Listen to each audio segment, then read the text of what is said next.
GDP एक country की total economic output यानी प्रोडक्शन को मेजर करता है।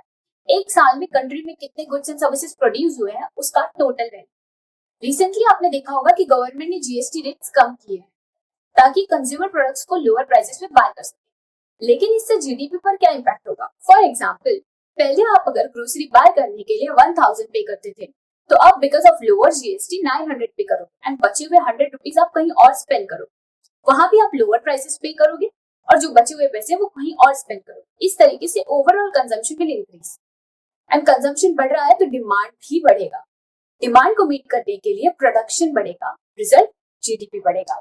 सो बेसिकली जीडीपी बताता है कि कंट्री की इकोनॉमी कितनी बड़ी है। If GDP increases, economy is growing. If GDP decreases, economy slow हो रही है। ऐसा इसलिए है क्योंकि जीडीपी डिपेंड करता है कि एक कंट्री ने एक साल में कितने गुड्स एंड सर्विसेज प्रोड्यूस किए हैं, which includes these four components. डरो मत, चलो एक एक करके समझते हैं। कंजम्पशन, ये हमारे और आपके एक्सपेंसेस को दिखाता है, जैसे कि groceries, online shopping, entertainment, movie etcetera. जितना लोग खरीदारी करेंगे उतना कंजम्पशन बढ़ेगा और जीडीपी बढ़ेगा। अब आप इसको रिलेट कर पा रहे होगे, लोअर जीएसटी, जीडीपी एक्सेट्रा। आई मींस इन्वेस्टमेंट्स। अब इसको अपने डीमैट पे रखे शेयर से कंपेयर मत करना, क्योंकि ये वो नहीं है। ये होता है बिजनेसेस का खर्चा। जैसे कि टाटा ने न्यू मशीनरीज, फैक्ट्रीज या फिर इंफ्रा पे इन्वेस्ट किया है, तो वो इन्वेस्टमेंट में काउंट होगा। अपने शेयर्स कंपेयर मत करना।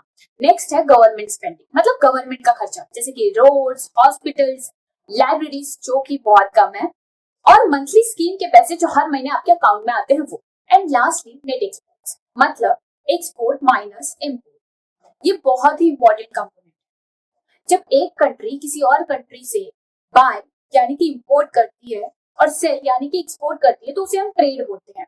अब ये ट्रेड डेफिसिट भी हो सकता है और ट्रेड सरप्लस भी हो सकता है। रुको समझाती हूँ। ट्रेड डेफिसिट मतलब कि जब आपका इंपोर्ट बहुत ज्यादा है और एक्सपोर्ट कम है, तो ये है ट्रेड डेफिसिट। लेकिन अगर आपका एक्सपोर्ट ज्यादा है और इंपोर्ट कम है, तो हम ट्रेड सरप्लस। तो इंपोर्ट और एक्सपोर्ट से रिलेटेड जो भी ट्रांजेक्शन होते हैं वो गवर्नमेंट शो करती है ट्रेड अकाउंट में। अब समझते हैं इंडिया के ट्रेड रिलेशन, लेकिन उसके पहले एक लाइक प्लीज कर दो। तो ये वो कंट्रीज है जिनके साथ इंडिया ट्रेड सरप्लस में, जिसमें यूएस का कंट्रीब्यूशन सबसे ज्यादा है।